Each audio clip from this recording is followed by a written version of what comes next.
Bonjour, bonjour à tous. Je vais vous proposer, avant de commencer ce webinaire, que tout le monde se manifeste en levant la main pour montrer que tout le monde entend bien les échanges.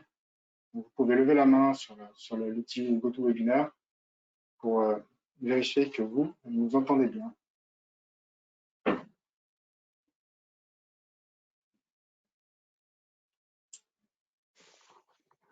Ça marche plus ou moins.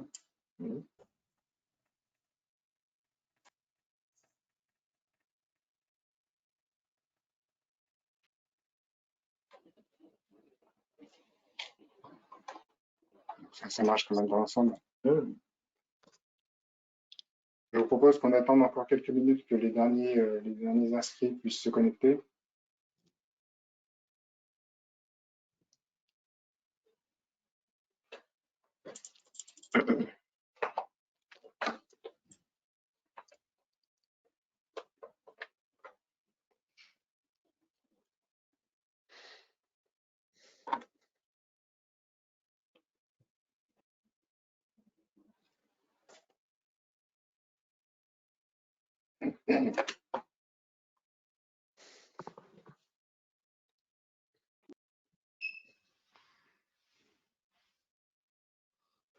Bon, il n'y a plus de participants qui arrivent. Je vous propose de commencer le webinaire. Donc, bonjour à tous. On va tous se présenter. Je suis Pascal Roach, référent prévention des risques chimiques à l'AST Grand Lyon. Je suis très heureux de vous retrouver et de voir que vous avez répondu présent pour ce webinaire sur les fuites de coupe.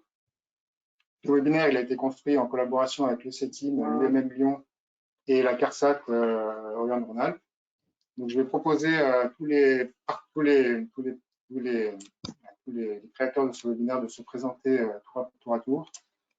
Donc, je vais laisser la parole à tous les intervenants pour qu'ils puissent se présenter. Voilà. Bonjour, je suis Fabrice Martinet, contrôleur de sécurité au laboratoire de chimie de la CARSAT Rhône-Alpes. Donc, j'interviens en entreprise en matière d'accompagnement en prévention des risques chimiques. Oui, bonjour, Miguel Cruz, CETIM, et je suis consultant dans la partie lubrification et nettoyage. Bonjour, je suis Dr Jeanne Irina, je suis le médecin du travail à AST Grand Lyon, qui travaille au centre dans une zone industrielle à Misio.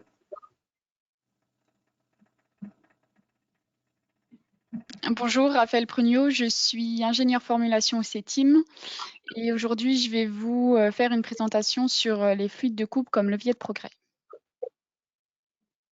Bonjour, Luc Audinet, chargé de prévention à l'UMM Lyon. Donc moi je vous conseille et je vous forme quand je peux sur les sujets de prévention des risques en entreprise. Bonjour, docteur Patrick Boudral, donc je suis médecin du travail à l'AST. Je vous parlerai un petit peu des problèmes de santé liés à l'utilisation des huiles de coupe au quotidien. Très bien. Donc, tout le monde s'est présenté. Donc, on va faire un tour rapide sur l'ordre du jour et puis après, on va pouvoir démarrer les présentations. Donc, ce webinaire se déroulera en 4 temps. Un premier temps, donc, le CETIM parlera des leviers de progrès réalisables, atteignables par l'utilisation des fluides de coupe en production industrielle. Ensuite, ce sera l'AST Grand Lyon qui présentera les effets sur la santé des fluides de coupe. Et la CARSAT Rhône-Alpes présentera enfin les moyens de prévention qu'on pourra utiliser pour se protéger et intégrer la prévention dans le processus de performance. Et enfin, on terminera par une période d'échange questions qui vous permettra de nous poser toutes vos questions. Donc, je vais maintenant laisser la parole à Raphaël Prugnot du CETIM. Merci. Alors, la thématique de la présentation du CETIM du jour est la suivante. Donc, fluide de coupe et d'usinage des métaux, un levier de progrès de la performance dans la production industrielle. Alors, la présentation s'articule en 3 parties. Une première partie contextualisation, une deuxième partie rôle du fluide de coupe sur la coupe. Et je terminerai par un panorama des grands enjeux pour les industriels.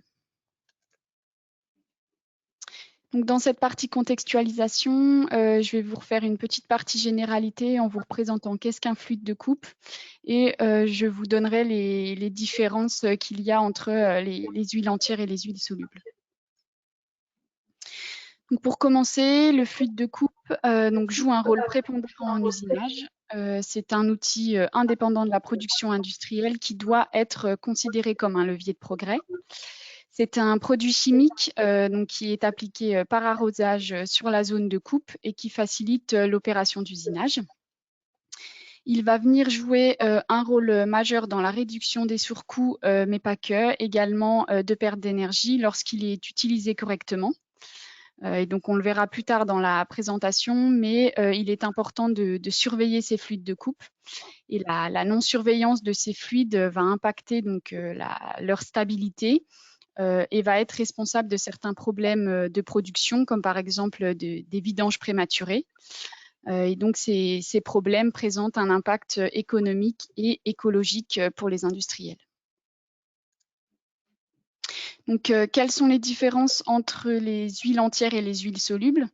Donc, tout d'abord, une huile soluble peut être une émulsion et une solution, ou une solution. Donc, vous pouvez le voir en haut à droite, elles sont constituées principalement d'eau. Leur propriété principale est la propriété refroidissante.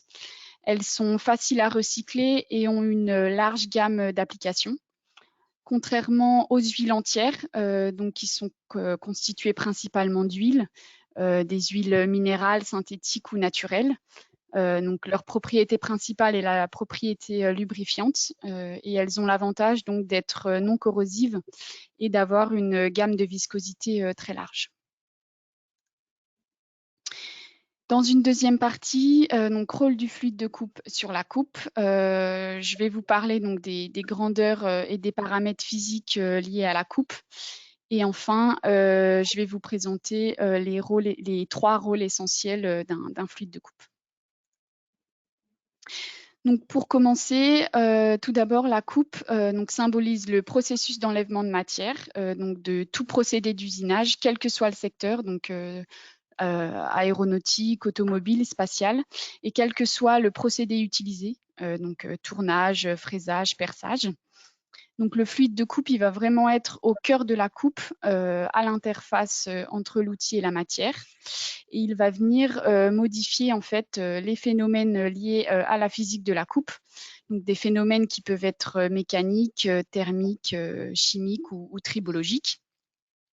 Il faut savoir aussi que le chargement de l'outil coupant sur le matériau usiné, en fait, il va venir faire émerger une énergie qui va se traduire principalement par deux grandeurs physiques, qui sont donc la force de coupe et la température, et par trois paramètres physiques, qui sont l'écrouissage, la déformation et enfin l'endoucissement thermique.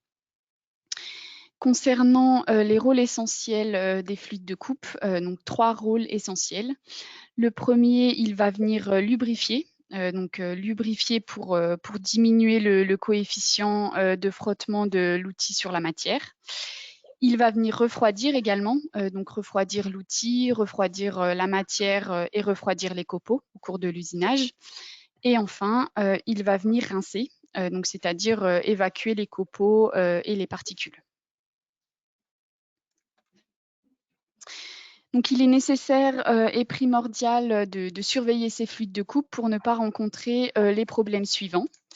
Des problèmes qui peuvent être une perte de performance, par exemple, due à une usure prématurée de l'outil, une dégradation de l'état de surface ou alors un surchauffement de la zone de coupe.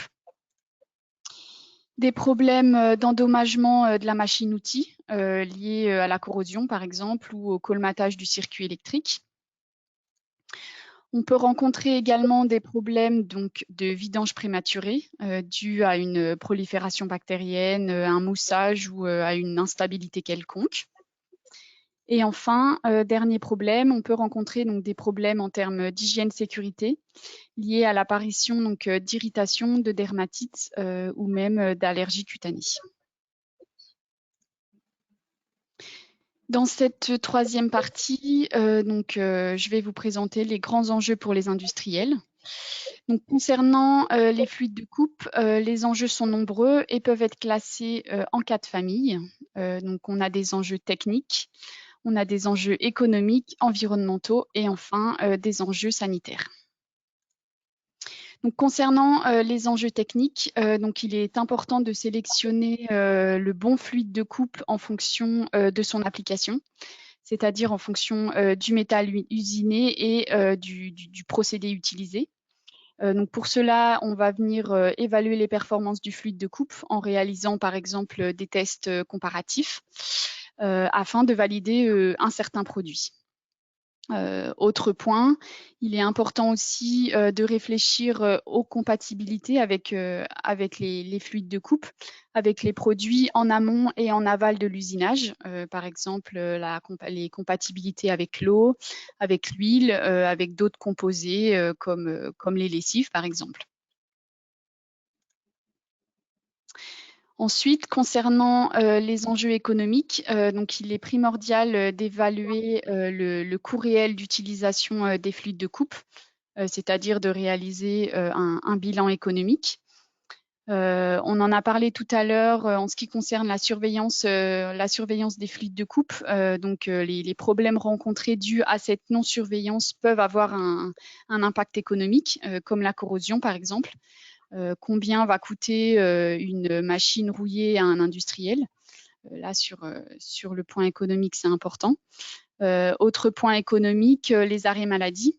Donc, en fait, c'est un enjeu économique, mais pas que, un enjeu sanitaire également, puisqu'on sait que lorsque le fluide de coupe est non surveillé, il va dériver en un produit qui va potentiellement être dangereux pour les salariés et donc va engendrer des arrêts maladie, par exemple, qui sont une perte économique pour l'entreprise.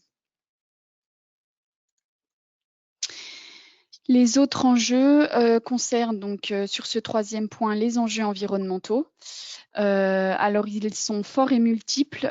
Ils sont surtout en adéquation avec les enjeux du monde d'aujourd'hui. On peut, par exemple, penser à faire des analyses de cycle de vie de ces fluides et que chaque acteur en fait, de la chaîne réduise leur impact sur l'environnement. Donc, il faut poursuivre nos réflexions sur l'empreinte environnementale. Par exemple, pour diminuer son impact, on peut étudier les rejets atmosphériques et par exemple installer des systèmes de traitement de brouillard d'huile, par exemple, dans les ateliers de production.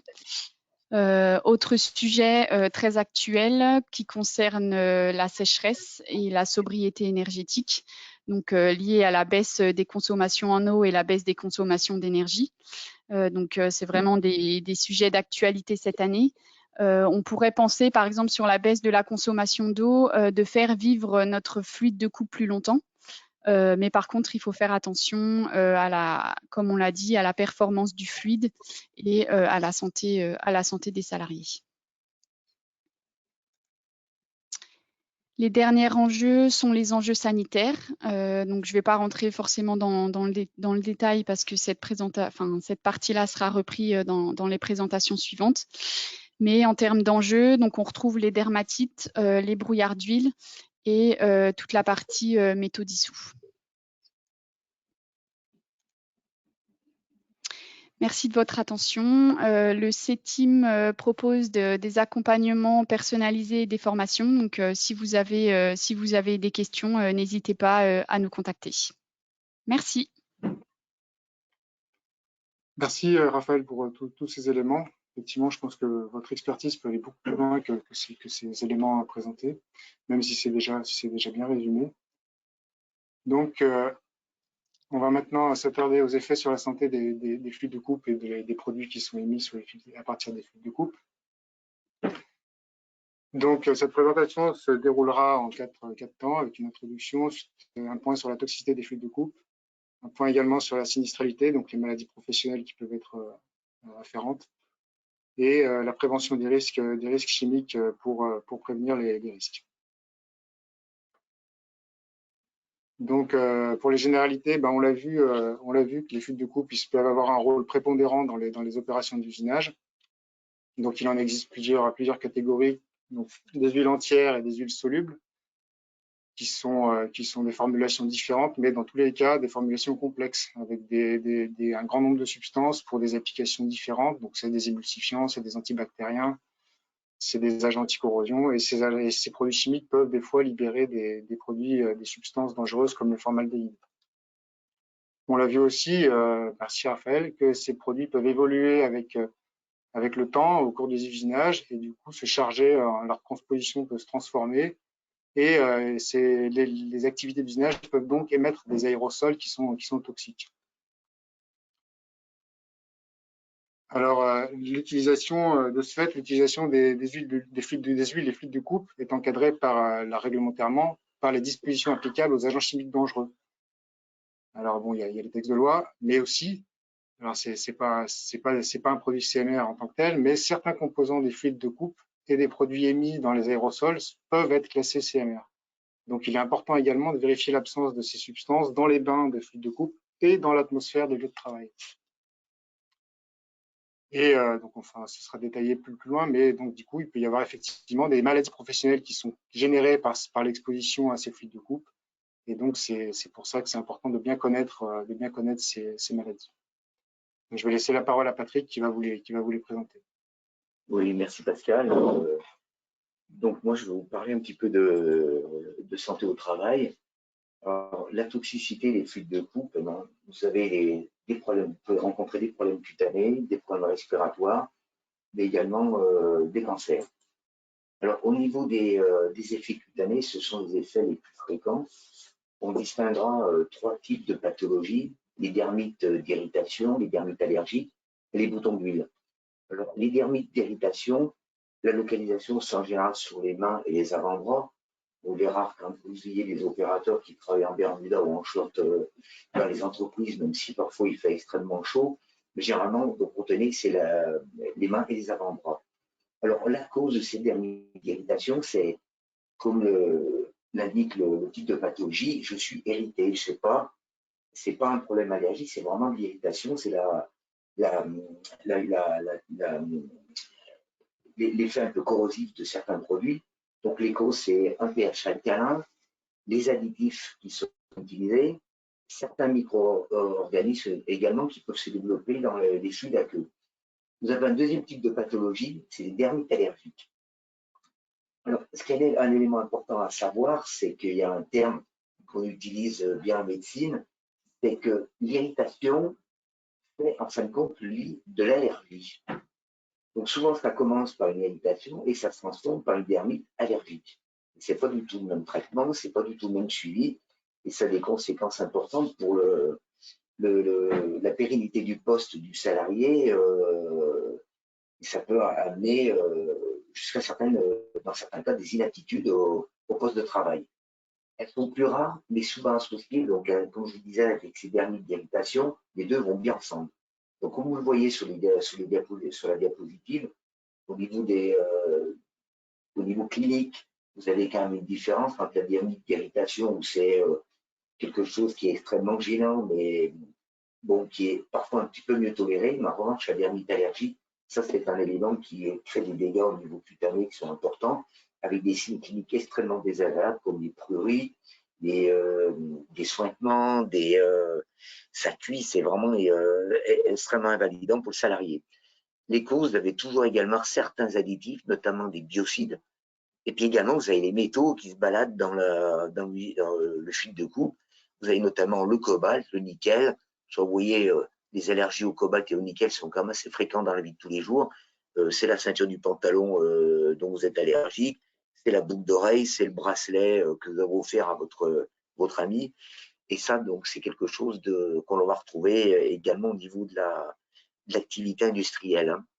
Alors, les métaux, ils sont soit dissous, soit sous forme de particules provenant des alliages usinés, ou là également des outils. Ça, il faut le savoir. Troisième pathologie, alors là, qui est extrêmement rare maintenant, c'est les boutons d'huile. Parce que on utilise des EPI et les conditions d'hygiène sont quand même particulièrement améliorées. Les causes, généralement, ce sont les huiles entières.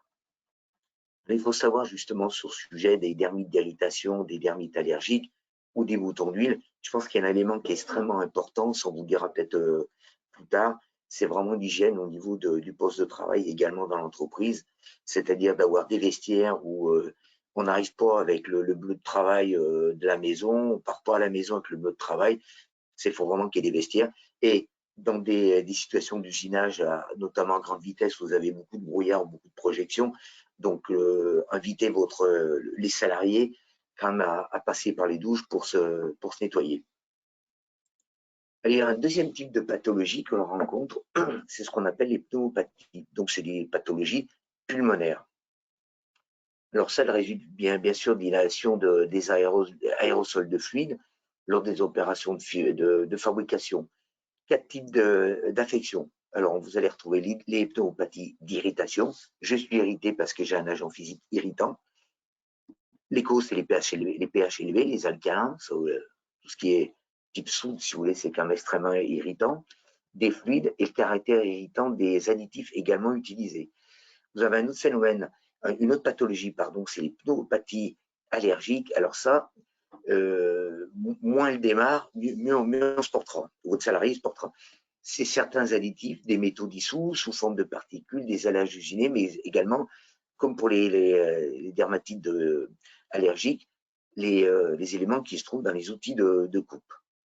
Il y a la présence également de bactéries et de moisissures. Après, vous avez une troisième pathologie, c'est les pneumopathies lipidiques. Leur cause, c'est une surcharge de poumons par les gouttes d'huile, aérosol, huile minérale ou synthétique. Plutôt qu'on rencontre évidemment avec les huiles entières, c'est beaucoup plus rare avec les fluides aqueux ou les émulsions d'huile dans l'eau. Vous avez également un quatrième type de pathologie, c'est les pneumopathies causées par les micro-organismes. Les causes, c'est la colonisation des fluides par les micro-organismes ou les endotoxines bactériennes. Donc, ce que vous disiez un petit peu, Raphaël, tout à l'heure, c'est vraiment qu'il faut particulièrement bien surveiller ce type de complications au niveau des huiles de coupe. Ça ne devienne pas un bouillon de culture. Il fait chaud, il y a des éléments, il y a de l'oxygène, il y a du carbone, donc tous les micro-organismes trouvent leur bien-être pour se développer. Alors après, troisième élément, c'est un petit peu plus rare, c'est les cancers. Mais il n'y a pas uniquement les cancers de la peau. Les substances qui sont connues dans les fluides et les aérosols peuvent également entraîner des cancers du scrotum, je pense aux HAP, du rectum, du pancréas, de la vessie, du nasopharynx également, c'est la partie intérieure du nez, les voies aériennes supérieures, et du larynx. Alors, certaines études récentes laissent suspecter qu'elles pourraient aussi causer le cancer de l'œsophage, de la prostate et du sang. Alors, surtout du sang, vous avez quand même un des produits extrêmement toxiques, ce sont tout ce qui est dérivé du benzène au niveau des cellules sanguines. Et donc, benzène, HAP, vous trouvez un petit peu les conditions pour développer éventuellement un cancer du sang. Alors, les principales substances connues pour les effets cancérogènes, les hydrocarbures aromatiques, polycycliques, les HAP évidemment, le formaldéhyde, comme on parlait tout à l'heure Pascal, les dérivés nitrosamines. Alors, je pense que le CETIM détaillera un petit peu l'intérêt des huiles monosamines. Alors ça, les nitrosamines sont présents dans les fluides de coupe. Certains de ces nitrosamines sont classés comme cancérogènes par l'Union européenne. Certains métaux également, le cadmium, le beryllium, le nickel, le chrome 6 et le cobalt. Il faut savoir, dans certaines huiles de coupe, vous avez de l'acide borique. Alors ça, c'est classé CMR, enfin cancérogène pour le corps humain. Voilà un petit peu ce qu'il faut retenir pour les principales pathologies. Ce qui est le plus visible, si vous voulez, c'est évidemment les dermatites d'irritation ou allergiques, mais conservez bien l'idée quand même que les pathologies pulmonaires, mais également les cancers, c'est pas quelque chose qu'il faut,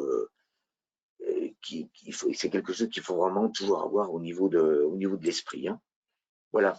Et je vais passer la parole maintenant à Madame le Docteur Jeanne qui vous parlera un petit peu de sinistralité, de maladie professionnelle. Merci Patrick. Je vous présente la partie des maladies professionnelles. Une sorte de récapitulatif de nombreux tableaux de maladies professionnelles en lien d'origine de sécurité sociale qui permettent l'indemnisation des affections en lien avec l'exposition fluide de coupe. On distingue, on peut dire faire une synthèse, aussi 3 affections, les affections cutanées, les affections respiratoires et les affections cancéreuses. Concernant les affections cutanées, en cas de constatation, de diagnostic de dermite d'irritation, comme ça a été évoqué dans la présentation par Dr Boudarel, dermatite irritative, on a tableau 43 du régime général qui prend en charge cette atteinte cutanée en lien avec l'exposition à l'aldéhyde formique qui peut se former dans les fluides aqueux dans certains cas. En cas de constatation d'atteinte cutanée allergique, dermite allergique, on a le tableau également 43 de régime général qui prend en charge des lésions eczématiformes récidivantes, aussi s'il y a le lien aussi avec l'exposition à l'aldéhyde formique qui peut, comme on a dit, peut se former dans les fluides aqueux. Également, on a le tableau 36A qui prend en charge les lésions aussi eczématiformes allergiques en cas de manipulation emploi des huiles entières et aqueux. Tableau 49 prend en charge cette atteinte en cas de manipulation des amines aliphatiques, des éthanolamines, en cas d'exposition aux fluides de coupe. Ces substances peuvent se former dans certains cas aussi dans ce type de fluide de coupe. Le tableau 70 prend en charge cette atteinte cutanée en cas d'exposition, manipulation au poids des liquides, des fluides de coupe qui peuvent contenir le cobalt et ses composés. Concernant les affections cutanées, boutons d'huile, comme ça a été aussi évoqué dans les présentations précédentes, on a le tableau 36, il y a plusieurs parties, A et B, qui prend en charge en fait, si je ne diagnostique pas pour le pustule multiple, entre guillemets, les boutons, ou les complications des fourniculeuses, ou l'atteinte plus importante en granulome cutané en lien avec la manipulation des huiles entières. Concernant les affections respiratoires, les pneumopathies allergiques, qui peuvent apparaître en cas d'exposition aux additifs, des huiles de coupe, aux métaux dessous ou en cas de présence des micro-organismes, en cas de mauvaise utilisation ou non-respect de conditions d'utilisation. Le tableau 43 également, qui prend en charge l'asthme, qui peut être en lien à l'apparition en lien avec l'exposition à l'aldéhyde formique. 49 bis prend également l'asthme en cas d'emploi et manipulation des amines polycycliques, éthanolamines, dans les fluides aqueux, qui peuvent se former dans les fluides aqueux. Le tableau 66 bis prend en charge les pneumopathies d'hypersensibilité en cas d'exposition aux aérosols de huile de coupe contaminés par les micro-organismes. Le tableau 70 prend en charge l'asthme en lien avec l'opération, emploi, manipulation du cobalt et ses composés, comme on a parlé avant également. Et aussi les pneumopathies lipidiques qui peuvent que ça peut avoir cette atteinte en cas de surcharge des poumons par les gouttelettes d'huile. Et également le tableau 36, partie C, qui prend en charge cette atteinte respiratoire en lien avec l'exposition aux huiles minérales. Les affections cancéreuses, on a un peu moins de tableaux de maladies professionnelles, pas l'atteinte cancéreuse possible, mais les tableaux. On a le tableau également 36 bis qui prend en charge l'épithélium primitif de la peau. C'est en cas de manipulation et emploi des huiles entières. Et tableau 43 bis qui prend en charge un carcinome du nasopharynx provoqué par l'aldéhyde formique, comme on a dit, qui peut se former dans les fluides aqueux en cas de dégradation de biocides. Le nombre de maladies professionnelles déclarées en lien avec l'utilisation de fluides de coupe en 2019 et en 2020. Après des données nationales de CNAMS, de la Caisse nationale d'assurance maladie des travailleurs salariés, on a constaté qu'en 2019, pour maladie 36A, 36 partie A, même si ça, selon, dans tous les cas, les données, cette atteinte infectieuse cutanée respiratoire reste rare, mais quand même, il y a la constatation de 16 cas déclarés pour ce tableau avec 2179 de jours d'arrêt. Et pour l'année 2020, pour ce tableau, 6 cas déclarés avec 1420 jours d'arrêt. Et pour le tableau 49, 2 cas déclarés avec 430 jours d'arrêt. Quand même, le nombre de jours d'arrêt de travail reste important, même si on prend en compte possible sous-déclaration d'accident de travail de maladie professionnelle en lien avec l'exposition ou l'utilisation de fluides de coupe. Il ne faut pas aussi oublier le risque d'inaptitude ou de changement d'emploi ou la désinsertion professionnelle des salariés, des salariés qui peuvent atteindre une allergie cutanée ou respiratoire en lien avec l'exposition au fluide, exposition ou utilisation de fluides de coupe. Et je passe la partie de présentation, la prévention à M. Rouge, préventeur de risque chimique de ST Grand Lyon. Merci beaucoup, Irina. On voit bien qu'effectivement, les expositions au fluide de coupe peuvent entraîner des conséquences assez sévères. Donc, c'est pour ça que c'est important de prévenir les risques chimiques liés à l'utilisation des fluides de coupe. Donc, je vais vous présenter l'offre médico-préventive de l'AST Grand Lyon et des éléments pour vous aider à l'évaluation des risques chimiques liés justement à cette activité spécifique de l'utilisation des fluides de coupe. Donc, pour notre offre, donc là, c'est une diapositive très générale. Donc, pour les adhérents du coup de l'AST Grand Lyon, on peut vous accompagner à l'évaluation des risques chimiques. Alors, ça peut être sur l'utilisation du logiciel CRH, ça peut être sur l'utilisation d'autres logiciels. Ça peut concerner la revue critique et l'analyse des FDS. Donc, ça peut aussi concerner la mise en place de substitutions, d'équipements de protection, qu'ils soient collectifs ou individuels. Ça peut aussi être des conseils sur les procédés que vous utilisez, comment est-ce qu'on pourrait les améliorer. Sur des métrologies d'atmosphère ou de biométrologie pour vos salariés. On peut aussi également vous conseiller sur la déclaration CIR de vos salariés, savoir si elle est pertinente ou enfin, on peut vous accompagner sur ce sujet-là également. Pour le sujet plus spécifique des fluides de coupe, j'ai décidé de faire un focus sur comment disposer de plus d'informations sur leur composition, puisque des fois c'est un peu lacunaire dans les FDS, et comment évaluer les risques chimiques liés aux fluides de coupe.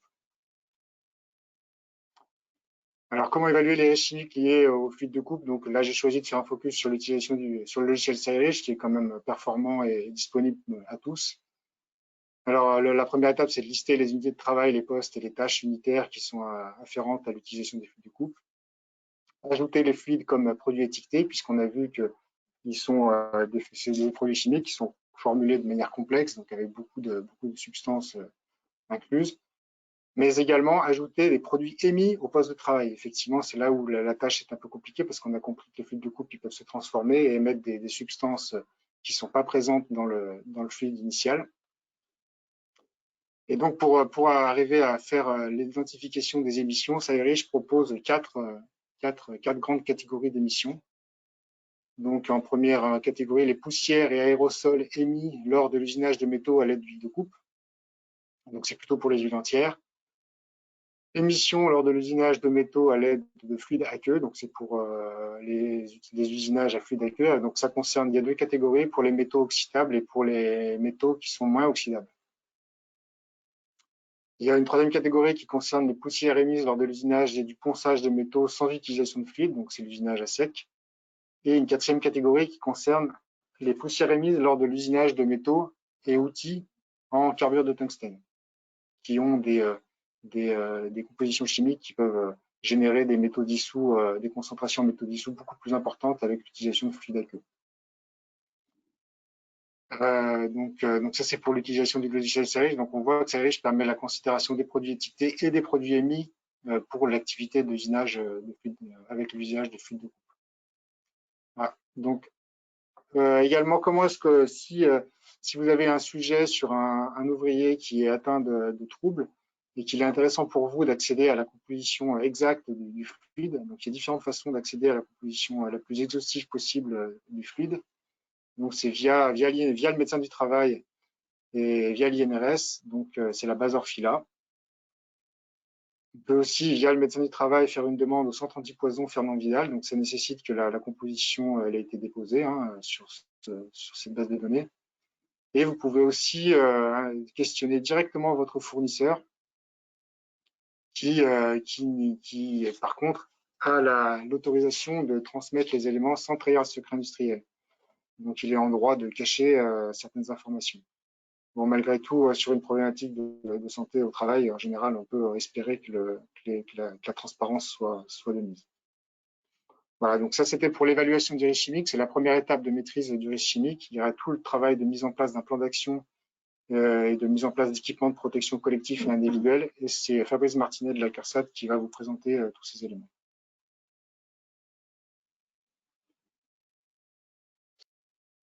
Merci Pascal. Donc, on va passer maintenant donc, à la partie moyens de prévention pour donc la prévention des risques chimiques liés à l'utilisation des huiles et fluides de coupe. Donc cette présentation va s'articuler sur plusieurs axes. Donc en fait, d'abord la démarche de prévention, et puis ensuite on verra deux axes principaux. Ce sont j'ai du mal à faire défiler le diaporama. Donc d'abord la démarche de prévention d'un point de vue global, les grands axes, et ensuite nous allons voir deux points particuliers de la démarche de prévention. Les actions sur le produit, donc sur les fluides de coupe, la partie captage des émissions de brouillard d'huile, et puis on fera un rappel rapide sur les équipements de protection individuels. Donc la démarche de prévention des risques chimiques liés à l'utilisation des fluides de coupe.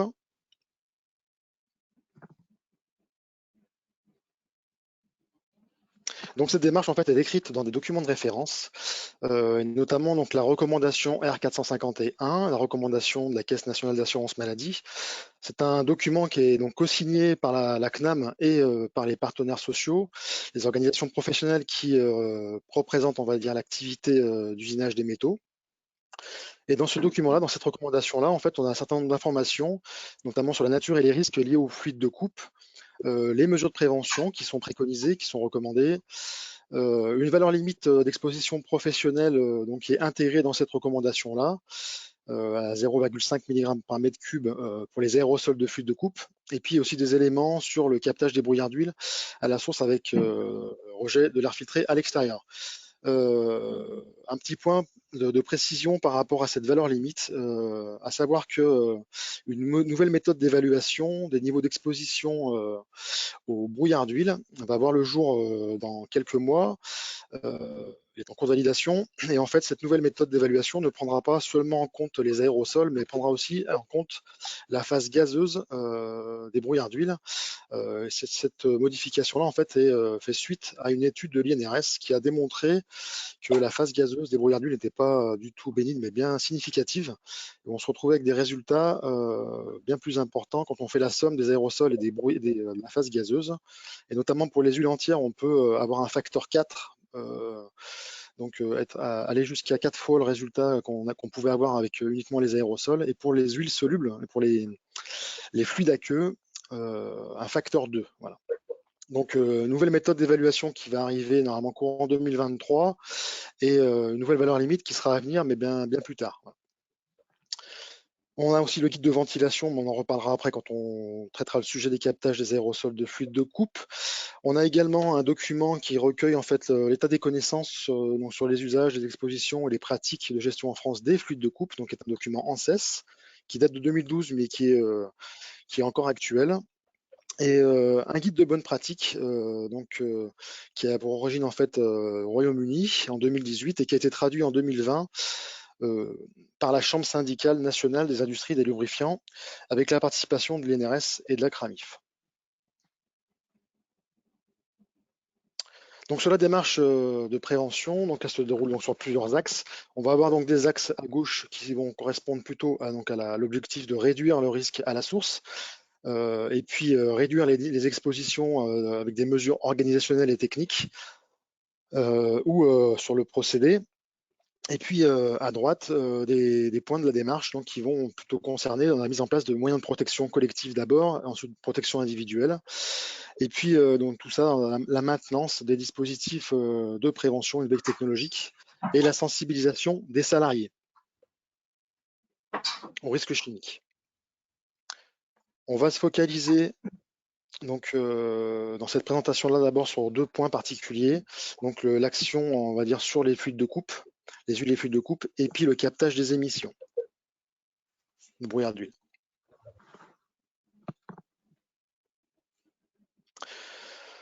Donc sur la partie fluide de coupe, déjà, comme il a été dit par avant, c'est qu'on va choisir une huile fluide de coupe présentant le moins de risques possible, hein, et l'objectif, ça va être de trouver le meilleur compromis, parce qu'on va avoir besoin forcément du fluide de coupe dans son procédé d'usinage, et il va falloir trouver un meilleur compromis entre les besoins techniques et les risques du produit, les risques du fluide de coupe.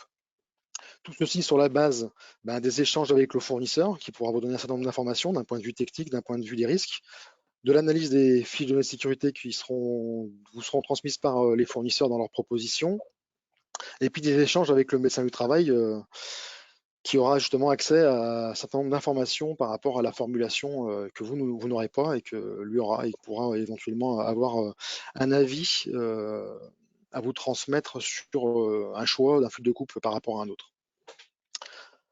Alors, particulièrement pour les huiles entières, on va choisir une huile neuve, fortement raffinée. Alors aujourd'hui, sur le marché, on trouve généralement maintenant ce genre de produits. On trouve de moins en moins de références avec des huiles recyclées, mais bon, il faut rester quand même vigilant, surtout dans les contextes actuels avec des tensions sur les marchés d'hydrocarbures.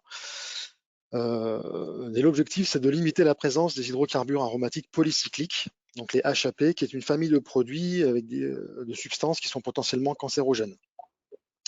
Et leur présence, la quantité, on va dire, de HAP qu'on peut retrouver dans les huiles entières, va déterminer le caractère cancérogène de l'huile de coupe. Pour les fluides aqueux, donc les solubles, les émulsions, on va éviter la présence de différentes substances dangereuses comme le borate et acide borique, donc qui est une substance toxique pour la reproduction, classée catégorie 1B par l'Union européenne. Les biocides libérateurs de formaldéhyde, le formaldéhyde est un cancérogène. Et puis les amines secondaires nitrosantes, c'est-à-dire ce sont des amines secondaires qui vont réagir avec les nitrates ou les nitrites de l'eau de dilution, et qui vont former des nitrosamines, et notamment la NDLA, qui est une substance cancérogène classée catégorie 1B par l'Union européenne.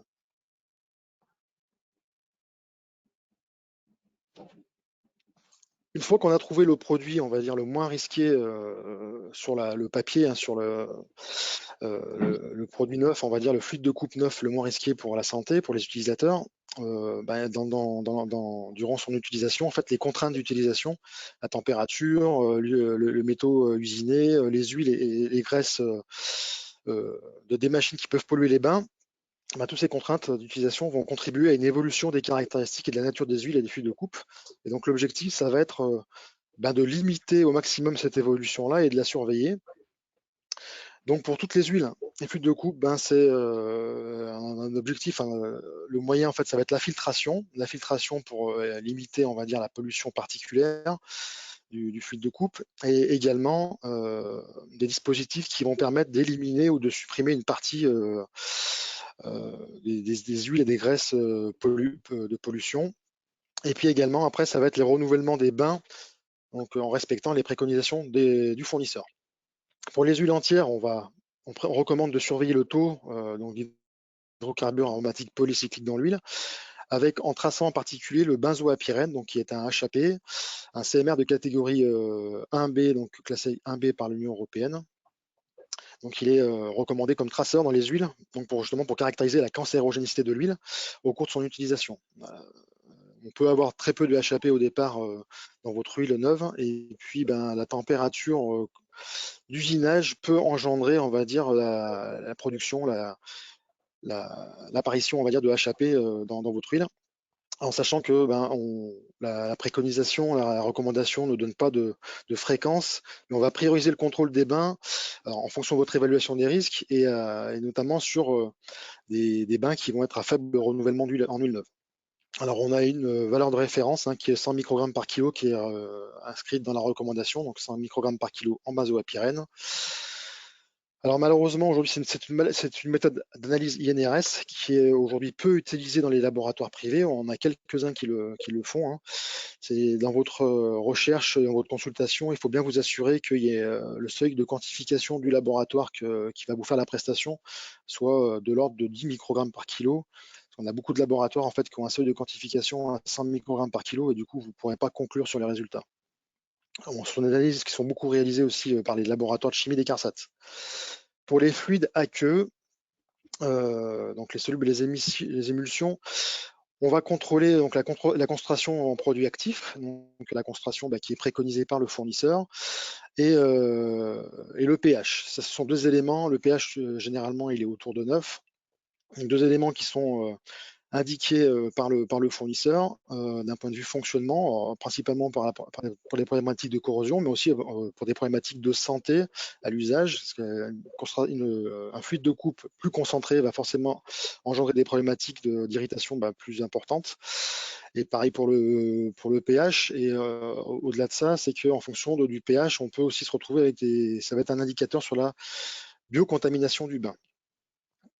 On va avoir la nécessité de contrôler, de suivre le taux de nitrite-nitrate de l'eau de dilution si on a une présence et qu'on n'a pas pu retrouver une référence, une formulation sans amine secondaire nitrosante. La pollution en métaux aussi est peut-être intéressante aussi à contrôler, parce qu'étant donné qu'un bain qui va s'enrichir de substances métalliques, de métaux qui vont être sensibilisants ou voire cancérogènes, dans son évaluation des risques, dans le suivi de ces bains, il peut être intéressant justement d'être accompagné par le fournisseur pour faire des analyses en métaux. La biocontamination également, il y a des analyses possibles, on va dire, tout ce qui est contamination bactérienne. Alors ce qui est important en fait, c'est que l'entreprise utilisatrice doit respecter les préconisations du fournisseur et surtout avoir connaissance et comprendre les contrôles réalisés. C'est-à-dire qu'il ne s'agit pas juste de faire confiance au fournisseur et de faire un suivi et de ne pas savoir en fait éventuellement pourquoi et quelles sont les raisons de ces contrôles, mais c'est d'avoir des connaissances et comprendre ces contrôles-là et de formaliser le suivi par un enregistrement des résultats de contrôle, par donc la surveillance de l'évolution des paramètres contrôlés. Alors pour pouvoir monter en compétences, il y a des formations, des accompagnements techniques, et notamment pour vous adresser aux fournisseurs du fluide de coupe qui généralement ont ce type de prestations, et également le CETIM.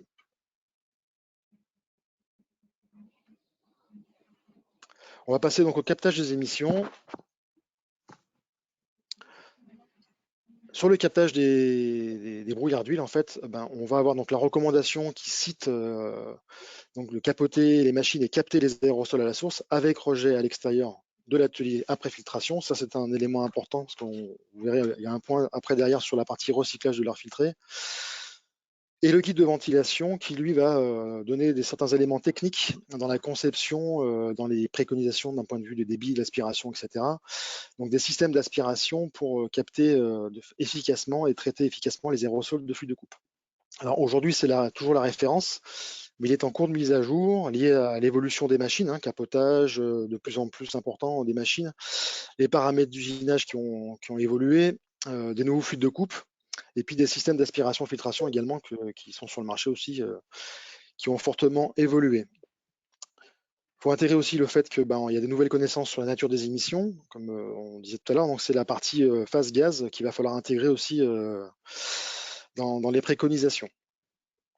Et puis vous avez, pour aller un petit peu plus loin d'un point de vue juridique, vous avez l'aide-mémoire juridique de l'INRS, le TJ5, qui concerne justement donc la partie aération et assainissement des locaux de travail.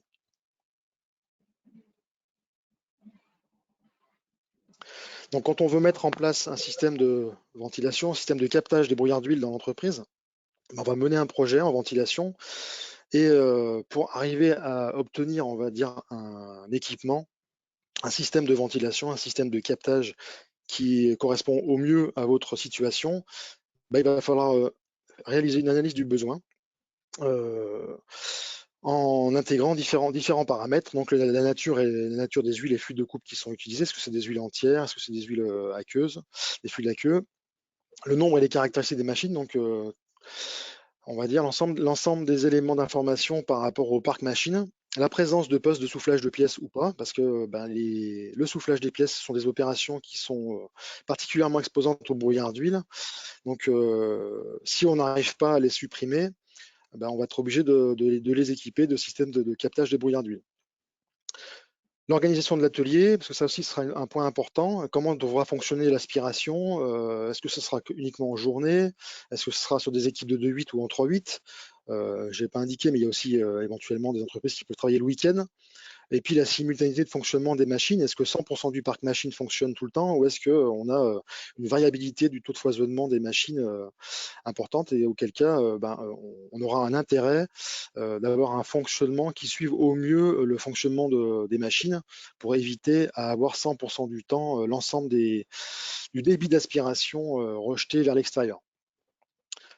L'implantation des machines, donc du coup, est aussi très importante avec la configuration du bâtiment, les équipements existants en matière de ventilation, chauffage et climatisation, car il faudra intégrer justement toute la partie contrainte thermique, alors en particulier pour les saisons estivales et hivernales, les saisons les plus critiques aujourd'hui, mais les exigences donc thermiques et réglementaires liées au code du travail et au code de l'environnement.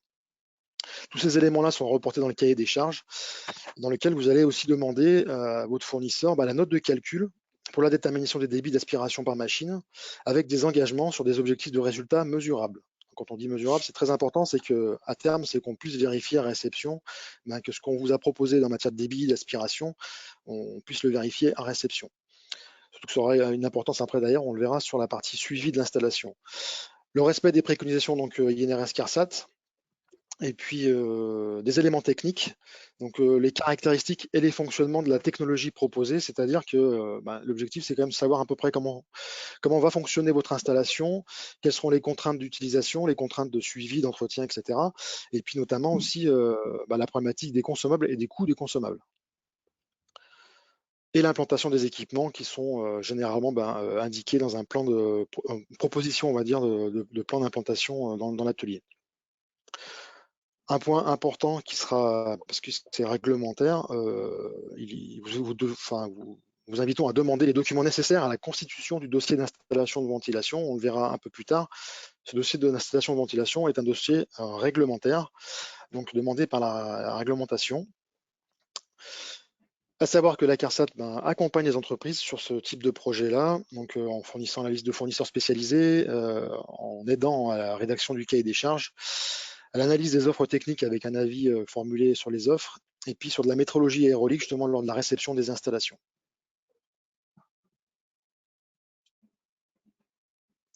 La configuration idéale qu'on va préconiser, c'est le réseau centralisé d'aspiration sur l'ensemble de l'atelier ou par îlot. Après, ça va dépendre de l'organisation de l'atelier et de la configuration de l'atelier.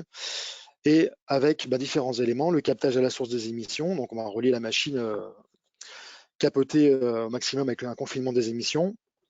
Un débit d'aspiration, donc selon les préconisations de l'INRS, dans le guide de ventilation numéro 6. On va intégrer des éléments qui vont permettre de transporter les polluants, l'air pollué, et de filtrer l'air pollué. Donc les réseaux de gaines, le groupe d'aspiration-filtration, récupération des condensats, parce qu'on aura des condensats qui vont se créer, on va dire, dans la gaine qu'il faudra traiter, qu'il faudra surtout gérer, maîtriser, éviter d'avoir une gaine qui se remplit de condensats. Les dispositifs de maîtrise de risque incendie pour les huiles entières, donc à intégrer également. Le rejet extérieur de l'air filtré.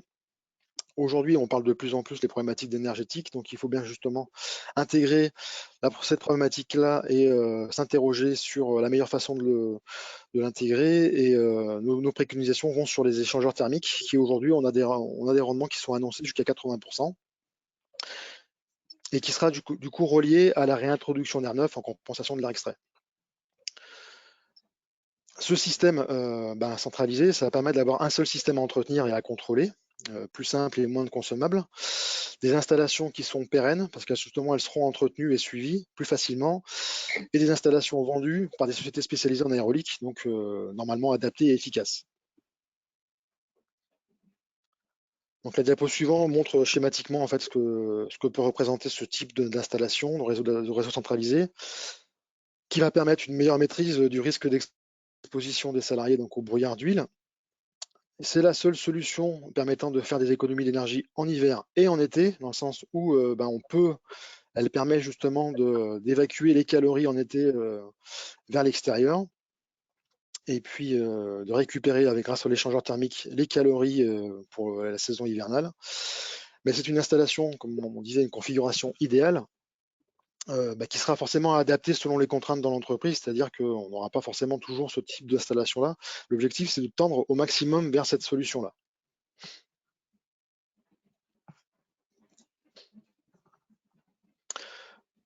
Le recyclage de l'air filtré, alors justement, je voulais faire un petit rappel là-dessus, c'est que il y a des exigences réglementaires pour pouvoir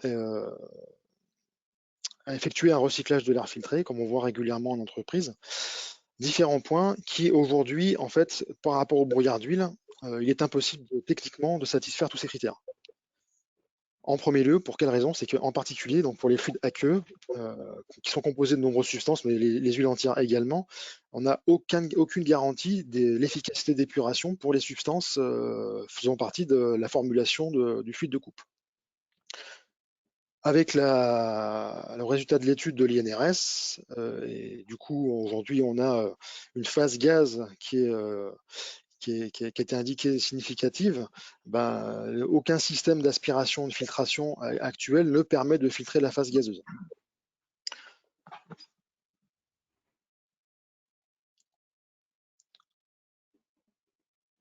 D'où l'alerte en fait sur la partie des équipements autonomes, les groupes d'aspiration-filtration qu'on peut retrouver sur les machines, qui vont difficilement pouvoir satisfaire ces exigences-là. Ils sont, par retour d'expérience de plus, ils ont des dimensionnements et des positionnements qui sont aléatoires selon les installateurs et les distributeurs. On présente rarement les exigences CNRS. Ils sont rarement entretenus et contrôlés parce que les dispositifs sont en hauteur, difficilement accessibles et souvent oubliés. La conception ne permet pas de réaliser les contrôles périodiques, parce qu'il faut, quand on a un système de recyclage, on doit contrôler le taux, la concentration en fait en polluants qu'on réintroduit dans l'atmosphère de travail. Et en plus, ce sont des équipements qui sont plutôt coûteux au niveau exploitation si on veut les utiliser correctement. Alors, ils seront utilisés en dernier recours si vraiment on a une impossibilité technique justifiée pour l'installation d'un réseau centralisé. Mais le suivi d'entretien rigoureux, le changement des filtres réguliers avec des filtres finisseurs H13, les vérifications biannuelles, parce que pour le recyclage, on doit faire une vérification 2 fois par an. Il y a une ventilation générale qui va engendrer des renouvellements d'air importants pour diluer la pollution résiduelle, engendre des coûts d'exploitation élevés. D'où en fait notre préconisation et notre alerte est d'éviter d'utiliser ce type d'équipement. Le dossier d'installation de ventilation, justement, donc c'est un document réglementaire qui permet de répondre à la réglementation et de formaliser votre suivi de l'installation et de ventilation, un document que l'inspection du travail peut vous demander, et dans lequel vous allez pouvoir intégrer, mettre tous vos résultats de contrôle périodique annuel. Donc annuel pour la partie ventilation avec rejet extérieur, et dès que vous avez du recyclage, ce que nous ne recommandons pas, vous êtes obligé de faire une vérification 2 fois par an.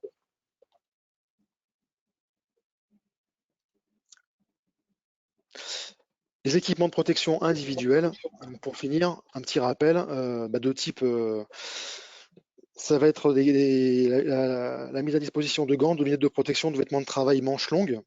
Alors, ces équipements sont en complément des équipements de protection collective.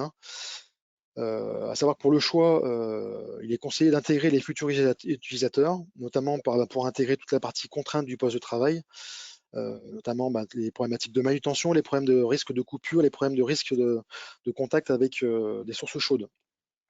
La nature, on choisira donc des équipements en fonction des préconisations de fournisseurs de fluides de coupe et les fournisseurs d'équipements de protection individuelle. Pour les fluides de coupe, généralement, il est préconisé des gants en nitrile, mais ce matériau devra cependant être adapté si d'autres produits chimiques sont utilisés sur le poste de travail. Ce sont des équipements qui ont besoin d'être entretenus et d'être renouvelés. Donc, le renouvellement pour les équipements jetables, entretenu, nettoyé pour les équipements qui sont justement à durée plus longue, donc avec le respect des recommandations des fournisseurs. Et un point important également, c'est que ces équipements-là ont besoin quand même d'une formation pour les utilisateurs. C'est-à-dire qu'il ne s'agit pas juste de donner à disposition, mais bien de former le personnel à l'utilisation de ces équipements de protection individuelle. Et cette formation-là qui était intégrée à la sensibilisation des salariés aux risques chimiques. En sachant que un point important, c'est que tous ces équipements-là n'apportent qu'une protection uniquement contre l'exposition cutanée. Voilà. Donc la voie respiration par inhalation et la voie d'exposition par ingestion n'est pas du tout concernée par ces équipements de protection individuelle. J'ai fini ma présentation. Je vous remercie. Merci Fabrice pour tous ces éléments. On voit que c'est très technique et que ça peut valoir le coup d'être accompagné par soit la médecine du travail, soit la CARSAT directement. Donc effectivement, c'est le temps des questions. Place aux participants. Si vous avez des questions, Luc, est-ce qu'il y a eu des questions qui ont émergé pendant le webinaire? Alors oui, il y a des questions qui sont sorties. On va essayer de répondre à ces questions-là. Avant de rentrer dans le détail de ces questions, en fait, je voulais vous orienter vers une question un peu générale sur laquelle vous pouvez un peu tous répondre, parce que là, vous avez bien fait le détail, en fait, qu'il y avait non pas un type ni une seule huile de coupe qui était universelle et qui marchait à tous les coups, mais bien plusieurs types avec plusieurs composants à l'intérieur. Du coup, première question un peu générale qui nous permettra de rebondir sur les questions spécifiques. Comment je fais pour choisir la bonne huile de coupe en fonction de mon process? Quels sont les points sur lesquels il faut que je sois extrêmement vigilant? Et puis après, qui peut m'aider à définir cette huile-là? Elle va bien répondre au process et elle va être efficace par rapport à mon process. Oui, bonjour à tous. Et c'est une question intéressante, effectivement. Et c'est une démarche, en fait, qu'il faut construire et c'est pas finalement le dernier fournisseur qui va arriver, qui va nous proposer le meilleur produit. Et c'est une démarche qui est construite sous la base, je dirais, d'une connaissance parfaite du besoin. L'industriel, c'est lui qui définit son besoin. Quel type de machine, pour quel type d'application, quels matériaux, etc., permettant d'avoir une idée très claire sur les possibilités en termes de produits. Et une fois qu'on a défini clairement ce besoin-là, on peut commencer à discuter avec les fournisseurs et on peut s'intéresser à la partie hygiène sécurité. C'est une donnée d'entrée qui est importante et dans laquelle on va associer la médecine du travail et les différents organismes de prévention permettant de faire le choix du produit selon un critère qui est un critère très très important, la partie hygiène sécurité. Une fois qu'on a passé sur ça, on rentre sur finalement les aspects techniques. Le fluide de coupe a comme un rôle principal, des propriétés principales, aider à l'usinage. Et là, il doit répondre à cette partie-là. Donc, on va s'intéresser à faire des essais pour vérifier que le fluide répond aux performances, qui répond aussi au vieillissement attendu. Et dans ce cas-là, on rentre sur une phase d'essai qui peut être plus ou moins longue en fonction des objectifs de l'entreprise. Une fois qu'on a passé ces étapes-là, on peut, à grosso modo, pouvoir déjà avoir une idée du bilan technique, économique et sanitaire du produit pour choisir le bon produit. Tout ça pour vous dire, c'est une démarche qui est construite, c'est une démarche longue et c'est une démarche qui est rassurante. C'est ça qui est important. C'est rassurant parce qu'à la fin, on a le produit qui est adapté à notre application. Et du coup, Miguel, tant que tu as la parole, il y avait une question très spécifique, alors peut-être tu as la réponse, sur les nouvelles huiles GTL et notamment vis-à-vis de leur teneur en HAP ou de leur exposition au HAP, en sachant que comme Fabrice l'a stipulé, en fait, la teneur l'exposition au HAP peut évoluer en fonction du vieillissement du bain. Est-ce que vous avez des infos là-dessus? Oui, oui, oui. Et je pense qu'il faut regarder sur 2 temps, en fait, lorsqu'on fait une analyse concernant le vieillissement. Lorsque on a le produit neuf, il y a des grosses études qui sont réalisées par l'ensemble des fabricants pour rassurer l'ensemble de la chaîne de valeur, dans le sens qu'on met sur le marché des produits sains, avec le minimum danger.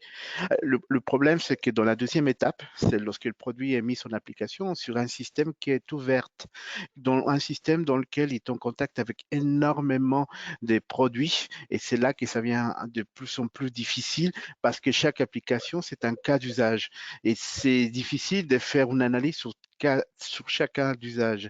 Donc, on sait que les huiles minérales et recyclées contiennent au début une certaine concentration d'HAP. Il y a certains types d'huiles qui ont moindre ou presque zéro, que c'est le cas des GTL ou des produits à base végétale, au début c'est très faible. Mais au début, et au fur et à mesure que le temps avance, cela peut enrichir. On sait que certaines molécules sont résistantes à cette dégradation thermique. C'est le cas des molécules avec GTL ou des molécules telles que les esters végétales. Mais c'est tout à fait probable, et c'est ça qui a montré la littérature, que même avec ce type de molécules stables, qu'on peut arriver malheureusement à la formation des molécules HAP, même si la cinétique ou le temps des formations de cette molécule est vraiment, vraiment très, très faible. Donc, c'est la probabilité de les trouver, c'est beaucoup plus faible qu'avec des huiles de type minéral. D'accord. Une question pour rebondir là-dessus, alors peut-être plus pour toi, Pascal. Tout à l'heure, tu as dit on a besoin d'avoir ces FDS, etc. Quand j'ai mes FDS, que je suis un peu industriel, j'ai parfois du mal à comprendre ce qui est marqué dedans. C'est pas forcément abordable à tout le monde, surtout sur des produits assez spécifiques comme ça.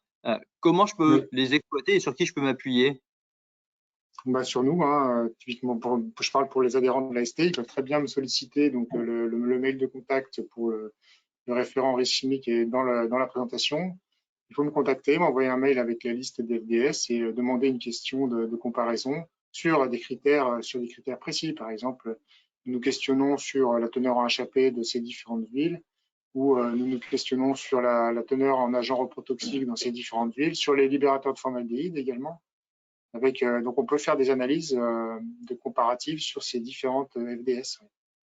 Oui.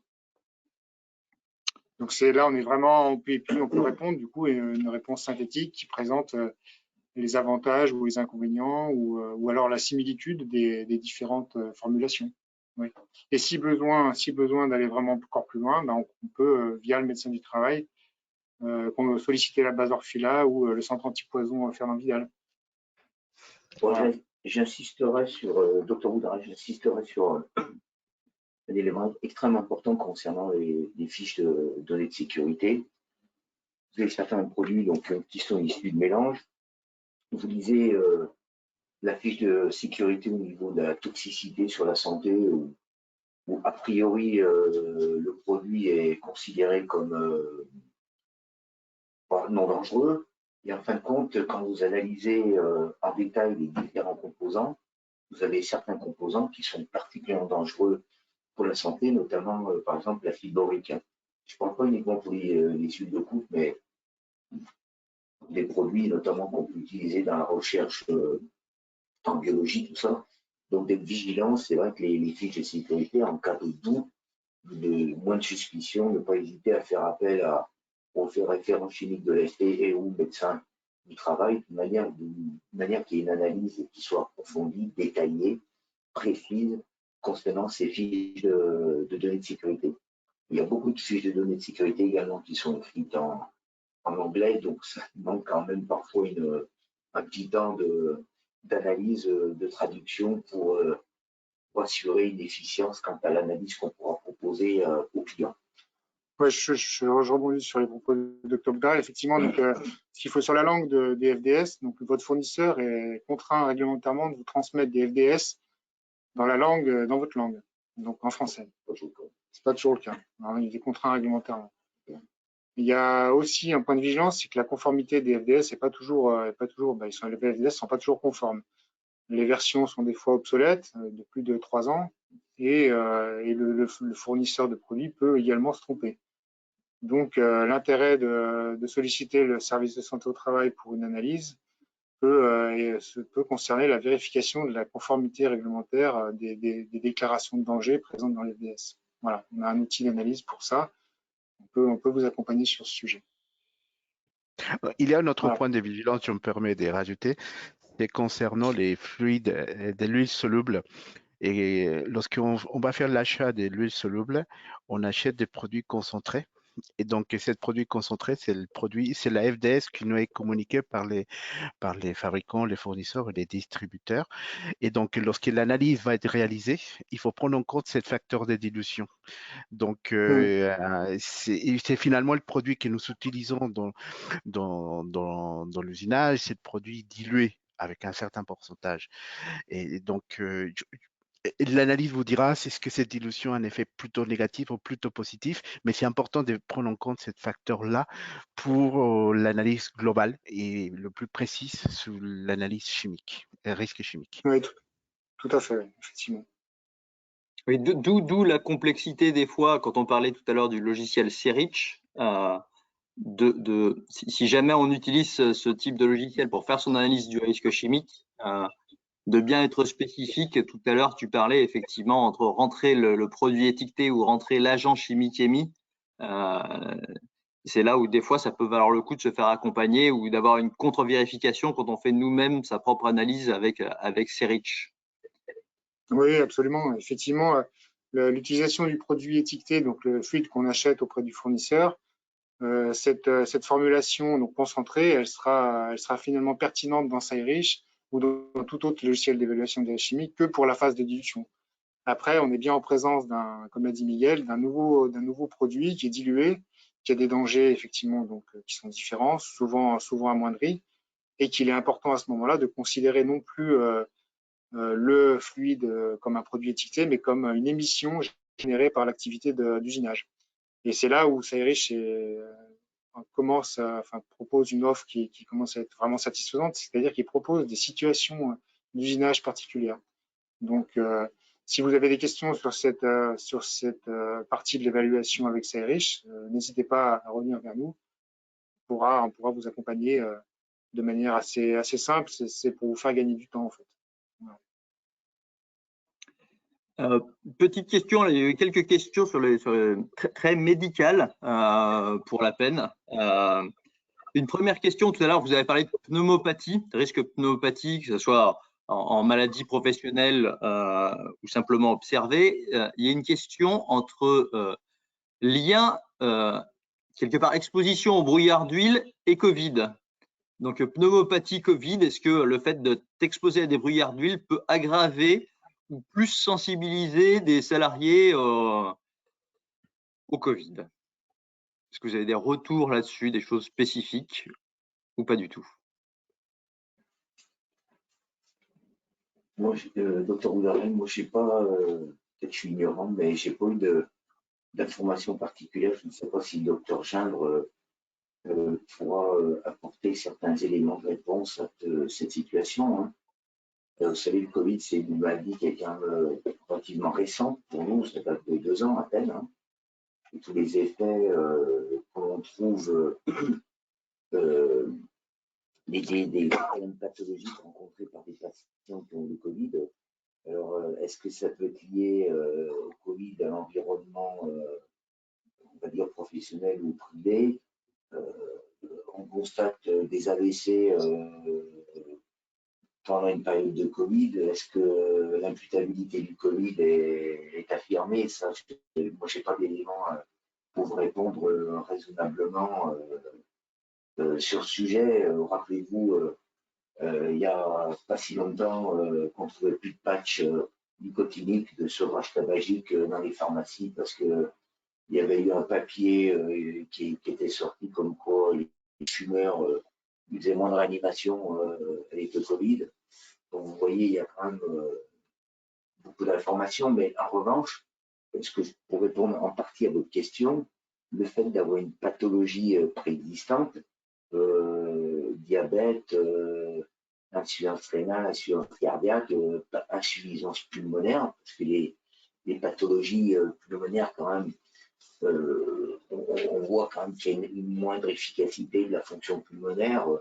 C'est vrai que quelqu'un qui est déjà un peu infecté sur le plan pulmonaire et qui prend un Covid, notamment dans les versions Delta, bon, Omicron, il est un petit peu moins pulmonaire que le Delta.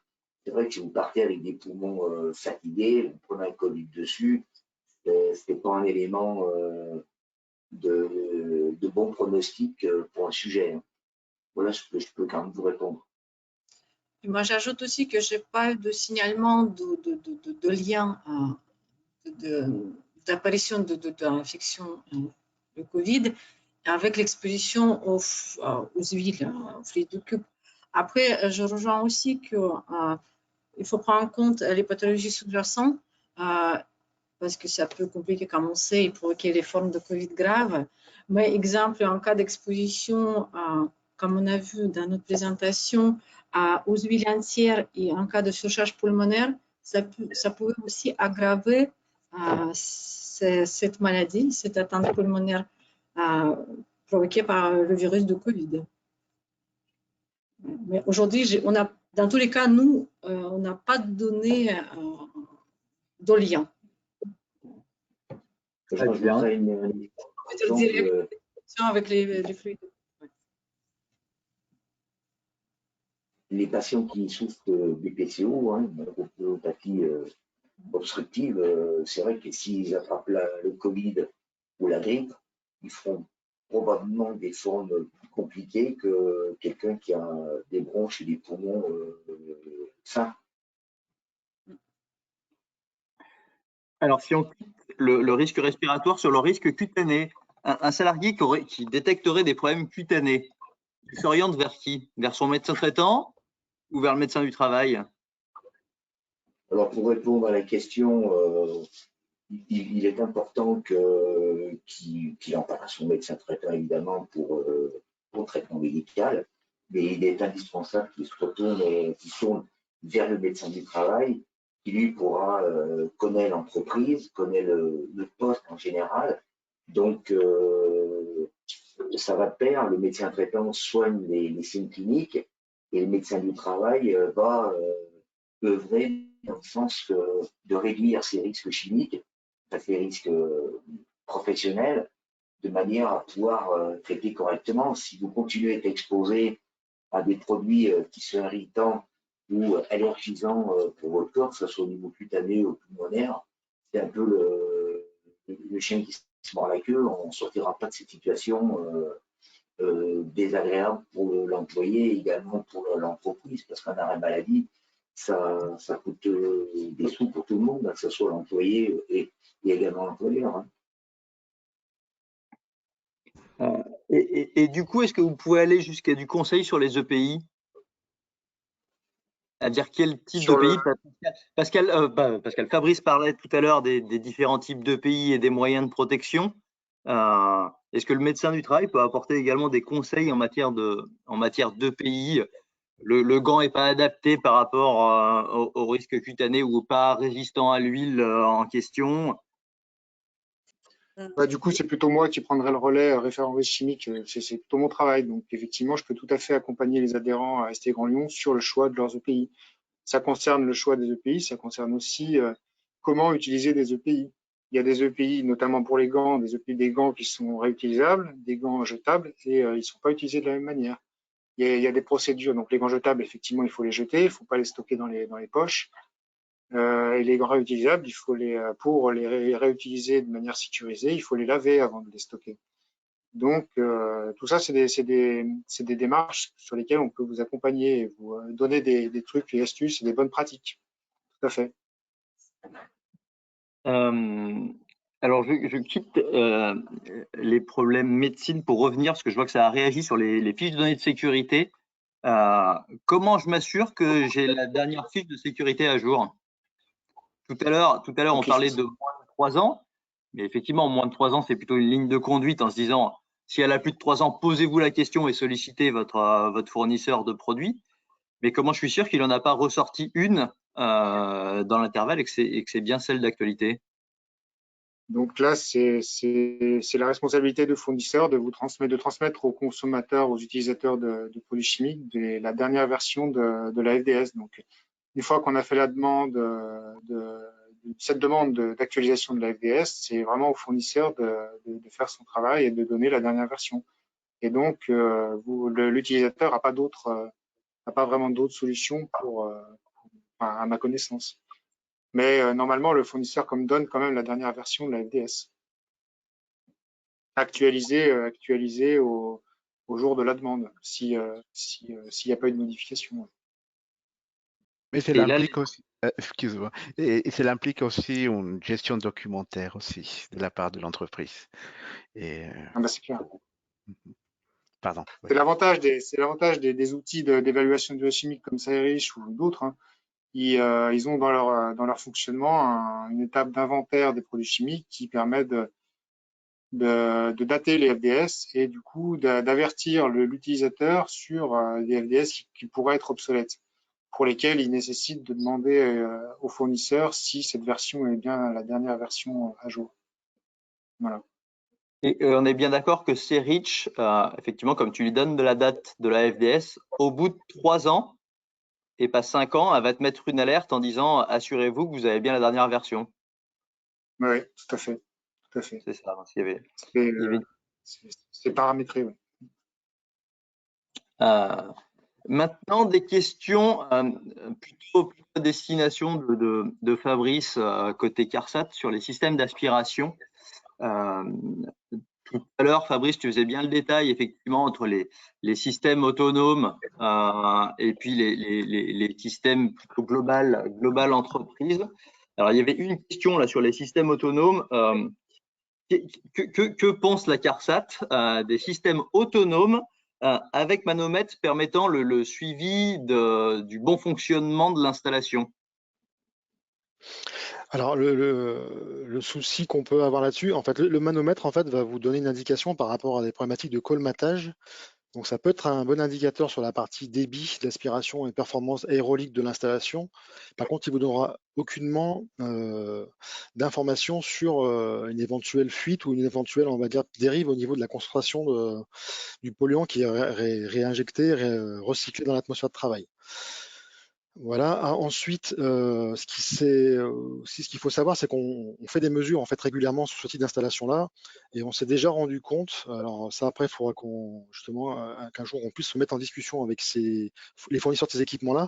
On s'est rendu compte en fait que le manomètre pouvait indiquer que l'installation était correcte, et on se retrouvait avec des mesures de vitesse d'air, des mesures de débit qui indiquaient que l'installation ne mettait pas en jeu des débits suffisants, quoi. Voilà.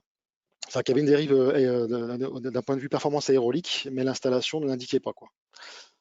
Donc ça, bon, ce sont des éléments qu'il faut qu'on mette en discussion avec les fournisseurs sur ce sujet.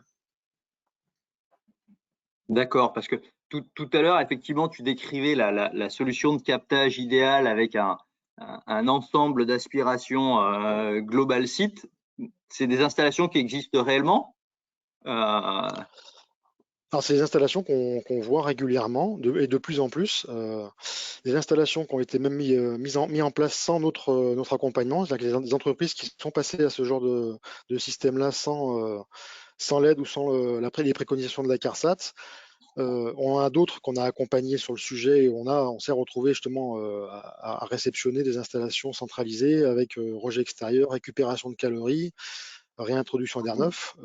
Voilà. Et actuellement, dans le cadre de nos accompagnements, on a 5 ou 6 projets sur le sujet, quoi. Et à savoir que ces projets-là, les projets qu'on a actuellement, ce ne sont pas que des grandes entreprises. Ce qu'on peut se dire, alors c'est vrai que ça reste un investissement, hein, mais actuellement, nous n'avons pas que des grandes entreprises, nous avons aussi des entreprises petites et moyennes de 10 salariés jusqu'à 40-50 salariés, quoi, voilà, qui ont ce type de projet-là. De toute façon, après, l'investissement, la hauteur de l'investissement sera fonction après de la taille de l'atelier, du nombre de machines qui seront équipées, quoi. Et il y a des aides aujourd'hui encore côté CARSAT pour ce type d'installation?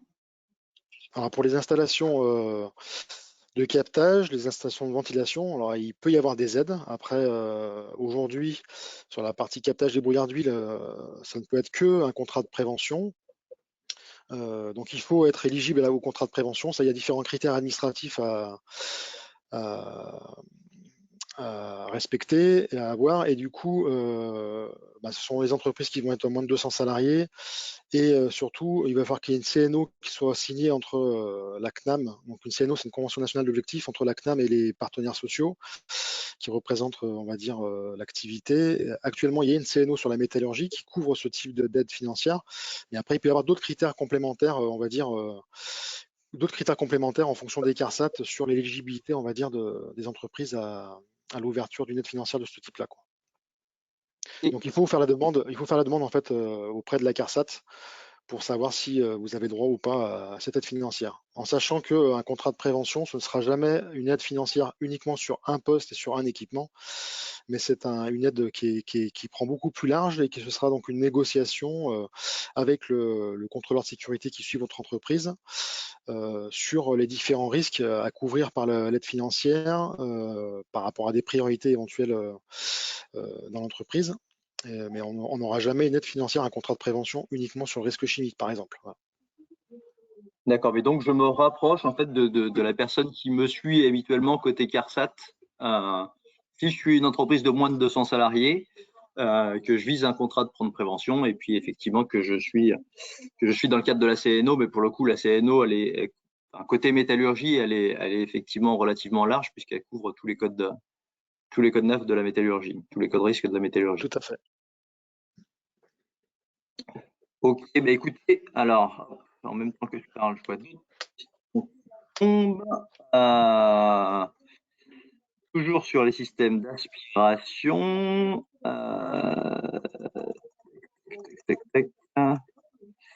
L'efficacité des manomètres. Est-ce qu'en même temps, l'installation d'un contrôleur de débit peut être pertinente? L'installation d'un contrôleur de débit. Oui, ça peut être pertinent. Après, ça veut dire que c'est un équipement qu'il va falloir étalonner régulièrement, entretenir. À partir du moment où on met de la métrologie, on va dire, en place, sur n'importe quel système, on pourrait aussi dire on met un système de mesure de concentration éventuelle, je ne sais pas, de polluants qui réintroduit dans l'atmosphère. Mais après, derrière, il faut aussi faire il y a une sorte de compromis financier et compromis de suivi technique. Si on commence à rajouter de la métrologie, ça veut dire l'appareil métrologique, on faudra le suivre, il faudra l'étalonner. Voilà. C'est pas un appareil qui indique forcément toujours la bonne valeur. Ouais. Mais oui, pourquoi pas. Généralement, sur les systèmes centralisés et même sur les systèmes auto, il y a des moyens de contrôle qui sont affichés. Après, on peut se poser la question de savoir s'ils ont été étalonnés, suivis correctement, quoi. Et comment ils vieillissent, quoi, dans le temps. C'est la difficulté derrière. Écoutez, je vois plus de questions arriver. Alors, il y avait une question à laquelle j'ai répondu en live, c'était le fait que la présentation sera évidemment disponible auprès de tous les participants, qu'elle sera vraisemblablement sur nos sites internet respectifs et que le webinaire a été enregistré, donc vous aurez le temps de réécouter et de revoir les brillantes prestations. Pascal, est-ce que tu avais un mot? Mais si moi c'était surtout un temps ouvert pour les questions, donc s'il n'y a plus de questions, peut-être qu'on peut encourager les derniers participants à vraiment poser les questions qu'ils ont envie de poser. C'est le moment pour le faire. Sinon, s'il n'y a vraiment plus de questions, à ce moment-là, on va pouvoir clôturer. C'est vrai que c'était un temps d'échange intéressant. On a vraiment balayé les différents sujets, tant sur la composition, tant sur l'évaluation, sur la maîtrise, sur les maladies. Donc c'était vraiment très intéressant. S'il y a des questions résiduelles, il faut surtout les poser maintenant. C'est toujours possible après, hein. Et puis, comme Luc Audinet vous l'a dit, il faut les supports et les présentations seront rediffusées, retransmises, donc vous pourrez les consulter ultérieurement. Et Fabrice, nous, au CETIM, on reçoit beaucoup la question autour de la machine-outil, dans le sens jusqu'à quel point permet une réduction à la source et jusqu'à quel point il y a une conformité par rapport aux contraintes qui peut imposer la CARSAT. Est-ce que tu as plus d'infos à nous communiquer? Alors, au niveau de la réduction des émissions à la source, au niveau procédure, le traitement, dans certains cas, par exemple, on parlait du traitement des brouillards d'huile, et jusqu'à quel point on voit que les machines, les systèmes de traitement sont dans certains cas optionnels ou pas du tout installés. Et quel est ton avis nous, sur ça? notre position déjà, elle est de satisfaire la réglementation. Donc, dans le Code du travail, en fait, il y a un article déjà qui indique que toute source de pollution, d'émissions de polluants, en fait, doit être captée à la source. Si elle peut pas être supprimée à la source, elle doit être captée. Donc, on respecte, on va dire, ce minimum réglementaire. Donc, s'il n'y a rien au niveau captage, ben, on va forcément inciter l'entreprise à mettre en place un système d'aspiration. Et nous, notre positionnement, il est que c'est un système d'aspiration, traitement de l'air pollué avec rejet extérieur. Parce que pour nous, dans notre sens, c'est le seul système qui permet d'assainir efficacement le local de travail et qui permet aussi de répondre en tout point à la réglementation, notamment par rapport à la problématique de recyclage d'air filtré, qui est assez compliqué, on va dire, à satisfaire au niveau des critères réglementaires. D'accord, merci. Ouais. Et puis, il y a une autre question qui est tombée, que je vais un peu élargir, sur les questions de métrologie. Donc là, la question qui est tombée, c'est vers quel type de laboratoire ou vers quel laboratoire clairement je peux m'adresser pour faire mes mesures de contenance en métaux dans mes bains d'huile. Mais en même temps, j'ai envie de l'élargir et de vous demander quel type de métrologie je peux solliciter côté médecine du travail ou côté CARSAT.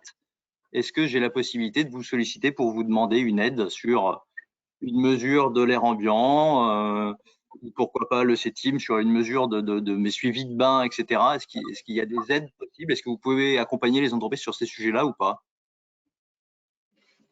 Côté médecine du travail, on pourra pas réaliser les mesurages d'aérosols de fluide de coupe parce que c'est pas des outils qu'on a à disposition.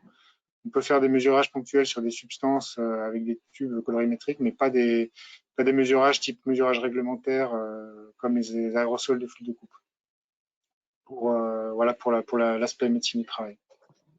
Mais la CARSAT, je sais qu'ils ont des laboratoires, ils peuvent. Fabrice? Oui, alors nous la seule analyse qu'on est en capacité de faire dans notre réseau, c'est l'analyse du taux de benzopyrène dans les bains d'huile entière. Voilà. Ça, on a la technique d'analyse, la méthodologie en fait qui a été définie par l'INRS.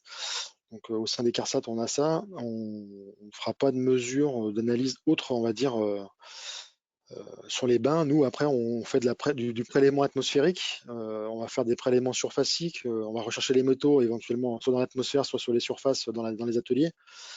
Donc ça, on sait faire. Même si actuellement, on va dire que la partie métrologie des prélèvements atmosphériques est plutôt en stand-by parce qu'on attend en fait la nouvelle méthode que doit valider l'INRS. Parce que ça me paraît un peu difficile aujourd'hui de mesurer, est-ce que avec une méthode qui va bientôt être obsolète, on attend avec impatience cette nouvelle méthode. Et côté CETIM, nous, on a un laboratoire dédié à la surveillance du fluide de coupe. Et en plus, on a un plateau technique composé d'énormément de machines permettant aux industriels de mettre en perspective leurs produits ou leurs fluides par rapport à certaines conditions d'usinage. Donc, ils le mettent plus dans des conditions le plus proches de l'état de production, vous permettant d'évaluer la durée de vie, la performance, le vieillissement. Donc, voilà comment on peut vous accompagner de notre côté. Une petite question du docteur Boudaret. La fréquence des contrôles des bacs. Je dirais la fréquence est très variable en fonction du produit et les conditions atmosphériques. Et donc, on peut imaginer par exemple une longue période froide et de l'huile entière, on peut faire une fois ou 2 fois par an pour l'huile entière. Son D'accord. évolution est beaucoup plus lente. Dans le cas de l'huile soluble, c'est complètement différente, dans lequel on a l'eau qui joue un rôle très important. Donc, on peut imaginer que pendant cette période d'été, dans lequel l'évaporation est très, très importante, dans lequel on préconise dans certains cas faire la surveillance au moins une fois par jour, permettant de faire cette évolution. Ça va très très vite, hein. Ça va très très vite. Donc des surveillances, des analyses qui peuvent être réalisées sur site, des analyses simples, telles que le pH, la concentration par réfractométrie, et après faire des analyses beaucoup plus complexes, ça probablement par un laboratoire permettant d'avoir quelque chose un peu plus je dirais plus détaillé. Mais voilà, il faut prendre en compte cet aspect-là. Par exemple, lorsqu'on travaille dans l'atelier, il y en a des températures d'entre 35 ou 40 degrés. On peut imaginer que ça a un impact très fort. Et donc, il faut prendre en compte cet aspect-là. Sans vous parler tout de l'aspect hygiène sécurité, et je dirais simplement, on peut imaginer que faire l'usinage ou faire la coupe avec à cette condition-là, c'est pas la même chose que lorsqu'on a un produit qui est refroidisé et stabilisé avec sa température. Et on peut imaginer que les enjeux sont pas les mêmes. Ok, merci bien.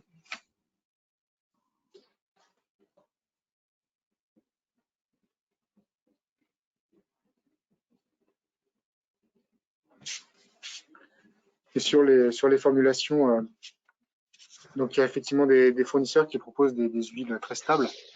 Est-ce que le CETIM a une connaissance particulière sur le sujet, sans bactéricides, sans stabilisant, Est-ce que vous pouvez nous dire sur ces huiles qui seraient sans biocides mais stables? C'est une très, très, très, très, très bonne question. Effectivement, qu'on voit dans le marché de plus en plus de produits sans biocides. Et de notre côté, nous n'avons pas le retour d'expérience pour répondre précisément sur cet impact. Donc, on a engagé une action sur cette partie-là. Parce que pour Ok. avoir d'être précis, et la question est tout à fait pertinente. Et justement, je me permets aussi de vous poser la question, dans le sens, on voit dans le marché des produits bio, comment vous voyez les choses? C'est quoi un produit bio pour vous? Voilà. Pour moi, j'ai pas trop de recul sur le sujet. Pour moi, bio, je connais les aliments bio. Les huiles de coupe bio, j'ai pas trop de recul sur le sujet. Peut-être que vous en avez, En mais fait, c'est vrai que cette connotation bio, c'est une connotation plutôt commerciale, dans le sens que bio, on a l'impression effectivement des produits sains, des produits qu'on achète dans le marché qui sont biologiques, et en réalité, c'est plutôt un produit avec une source et des provenances végétales, et qui c'est ouais, quand même un produit chimique. Et c'est tout le lien qu'on peut faire, et je dirais de là à dire que c'est sans risque, c'est quelque chose qu'on ne peut pas affirmer. Mais attention, je dirais aux industriels, cette connotation bio, ce n'est pas égal sans risque. ah Il oui, arrive. je partage complètement ce point de vue. Complètement. Donc voilà, attention simplement à parce qu'on voit beaucoup des publicités autour des produits bio. Je voulais simplement vous faire une petite alerte sur ce sujet-là. Ouais, il faut pas se laisser induire en erreur. Ouais. Tout à fait. Et Fabrice, pour toi, Je suis tout à fait d'accord avec ce que tu viens de dire. C'est les produits qui sont biosourcés. Donc, et dans biosourcés, enfin, on peut faire la comparaison, par exemple, au bois. Les poussières de bois sont cancérogènes. C'est un produit biosourcé, si on veut, si on peut dire. Donc, c'est pas parce que c'est biosourcé qu'il n'y a pas de problématique d'allergie, parce on peut avoir des allergies au pollen, par exemple. Donc, et c'est biologique entre guillemets. Enfin, c'est biosourcé. Donc, c'est pas parce que c'est biosourcé qu'il n'y a pas de risque pour la santé dans leur utilisation, quoi. merci. Merci. Luc, est-ce qu'il y a des questions qui arrivent encore, ou est-ce que sur les protocoles de contrôle, donc est-ce qu'il existe en gros des protocoles de contrôle lors du lancement d'une nouvelle huile pour suivre son évolution sur le plan santé salarié? Et s'il y a un protocole qui existe, où est-ce qu'on peut le trouver? est-ce que c'était pas un peu très, est-ce que cette question n'était pas un petit peu traitée dans la boîte à outils dermatite, ou je me trompe? Nous, on est parti sur, c'est pas uniquement en fait, on essaye de pas dissocier l'aspect technique à l'aspect environnemental, à l'aspect sanitaire, à l'aspect économique, et on essaie d'avoir une approche globale. Et c'est un peu l'idée de proposer des outils, effectivement, qui permettent de regarder l'ensemble. Lorsqu'on travaille sur l'aspect environnemental, on travaille aussi pour l'aspect sanitaire, et on travaille aussi sur l'aspect économique et aussi sur l'aspect technique. Donc, c'est difficile de dissocier. Par contre, il existe effectivement des protocoles qui nous permettent de faire un suivi. On a proposé un outil de surveillance du fluide. Et donc, cette nuance dans le sens, lorsqu'on travaille pour un axe, on travaille aussi pour les autres. Et donc, je pense que si on change des paradigmes, qu'on regarde le fluide de coupe comme un outil de performance, et ça nous permettra d'échanger ces regards comme le mal nécessaire, comme un outil que ça vaut la peine d'investir, ça vaut la peine d'avoir un regard différent, parce que il est au cœur de la production, mais aussi au cœur des salariés. Donc, voilà comment on voit les choses chez nous.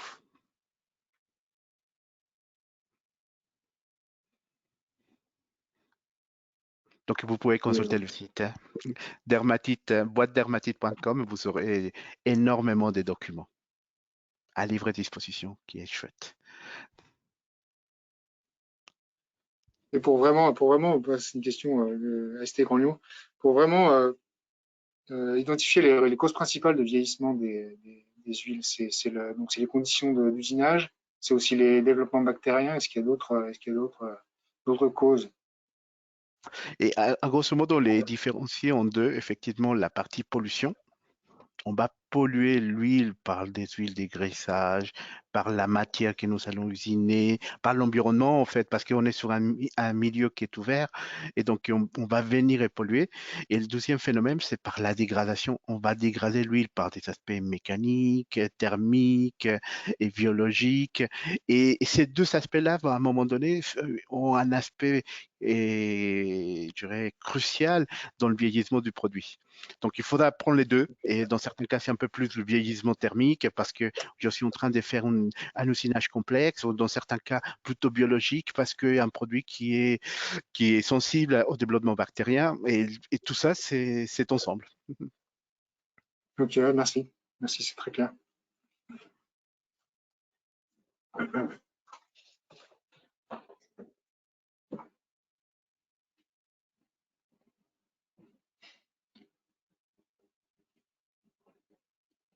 Est-ce qu'il y a des questions qui arrivent encore?